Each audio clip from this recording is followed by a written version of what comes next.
Howdy. Inspector Asher said that you wanted to see me. I want to talk to somebody in charge. Well, I'm Lieutenant Guthrie. This is Inspector Greb. Danny? Hello. Is this the office where you report a killer? Yes, it is. Good. Then I want to report one.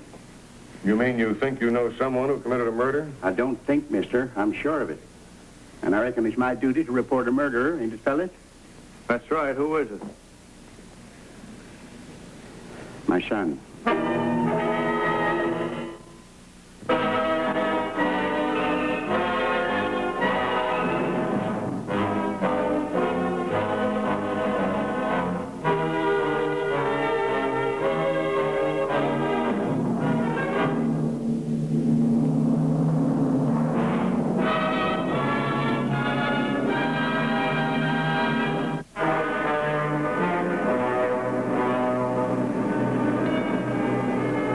Fellas, it ain't easy for a father to report his son being a killer. Fact is, I rightly don't know how to begin. Well, suppose we begin with your name. Pete Parkhurst. But you can call me Deadwood. Most everybody else does. You see, I come from Deadwood, South Dakota. Same as Wild Bill Hickok and Calamity Jane. Oh, my, yes, I know them well. Know them well. Say, did you ever hear how Wild Bill got his moniker? You didn't? Well, then, now, give me now, I'll tell you. I know, because I was there. Yes, sir. One time, Bill and me, we was out hunting grizzly bears. Where do you live?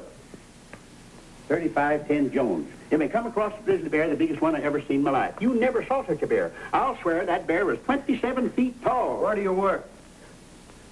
I don't.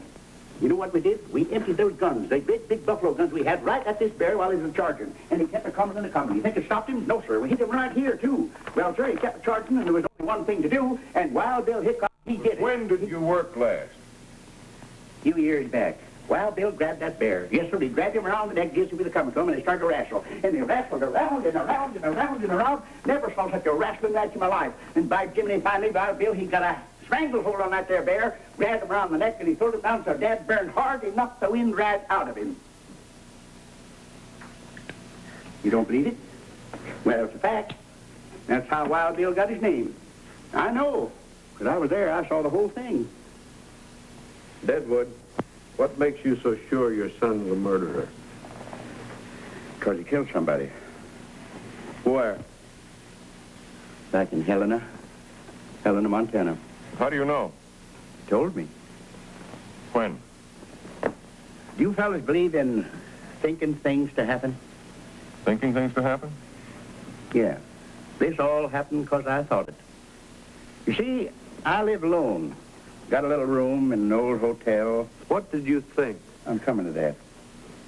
An old beachcomber like me ain't got much time to think about where he's going. But he's sure got plenty of time to think about where he's been. You're young. You look ahead to where you're going. It's all bright and filled with sunshine. And after you get there finally, you find it ain't sunshiny at all. It's all dark. And then you look back of you, back to where you've been, and you see the things you've done, and that's dark too. The only bright thing is Jim.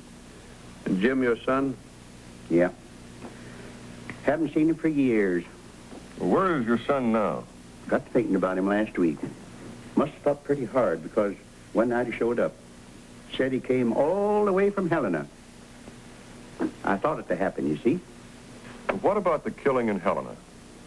Well, Jim didn't tell me about it right off. First few days he stayed pretty close to my room. And then one night he went out. Come in pretty late. That's when I got my sixth sense to working. What do you mean? Well, after Jim got to sleep, I snuck out of bed, went over and I went through his clothes. You know, I found over $4,000 in his pocket. He was broke when he hit town. Did you find anything else? Yep, 45. One shot fired. Well, did you ask Jim about the gun? I didn't get a chance to. When I turned around, he was standing there looking at me.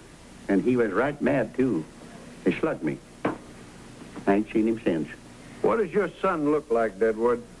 Oh, little under 6 feet, 175, but solid. He's got a birthmark on the right side of his face.